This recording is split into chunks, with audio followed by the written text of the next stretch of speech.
Hi friends, இன்னைக்கு evening நல்ல காரசாரமாக ஏதாவது ஸ்நாக்ஸ் செஞ்சு கொடுக்கலாம் அப்படின்ட்டு காளான் வச்சிருந்து பகோடா தான் செஞ்சு கொடுத்துருந்தேன்.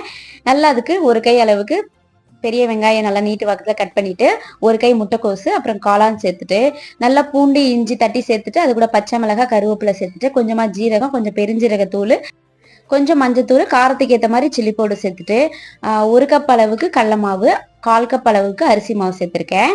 அடுத்து அது கூட பெருங்காயத்தூள், உப்பு இதெல்லாம் சேர்த்துட்டு தண்ணிலாம் சேர்க்க தேவையில்லை.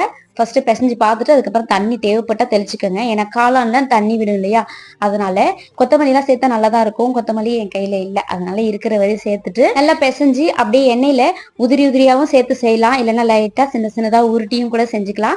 நம்ம விருப்பம் தான். டேஸ்ட் சூப்பரா இருக்கும். கண்டிப்பா ட்ரை பண்ணி பாருங்க. அப்புறம் என்ன, காரசாரமா பக்கோடா இருக்கும்போது டீ இல்லாம இருக்குமா?